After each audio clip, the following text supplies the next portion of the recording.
একটি অন্ধকার ঘর, মরিচে ধরা চেয়ার আর দরজায় ধাক্কার শব্দ, আর সেই নীরবতার ভেতর ধীরে ধীরে জ্বলে ওঠা এক দৃষ্টি, যা বলে দেয় এবার আর কোনো আপোষ নয়।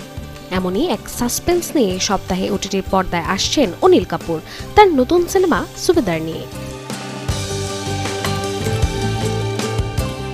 সুরেশ ত্রিবেণী পরিচালনায় ছবির প্রথম ঝলকে দেখা যায় অন্ধকারে ডুবে থাকা একটি ঘরে একা বসে আছেন তিনি, চ্যালেঞ্জ ছুরি দিয়ে অবজ্ঞার সুরে। সেই মুহূর্তেই তার মুঠোয় যেন ভেসে ওঠে একটি বন্দুক। নীরবতার পরে বিস্ফোরণ, অ্যাকশনের সূচনা। বিশ্বের নানা প্রান্ত থেকে রেমিটেন্স লেনদেনে নগদ নিয়ে এলো হার নামানা হার অফার। সর্বনিম্ন 10,000 টাকার রেমিটেন্স নগদে পাঠালে স্বর্ণের হার জেতার সুযোগ।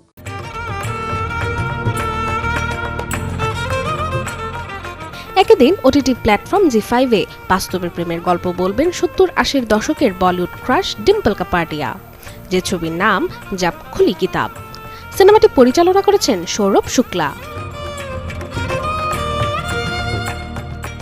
মূলত ছবির কেন্দ্রে রয়েছে বহু বছর একসঙ্গে কাটানো এক দম্পতির জীবন। ছবিতে গোপাল ও অনুষায় ভূমিকায় অভিনয় করেছেন পঙ্কজ কাপুর ও ডিম্পল কাপাডিয়া। প্রায় 50 বছরের দাম্পত্য জীবনের পর হঠাৎ করেই তারা বিচ্ছেদের সিদ্ধান্ত নেন, আর সেই সিদ্ধান্তের পেছনে লুকিয়ে থাকে অতীতের এক অপ্রত্যাশিত সত্য।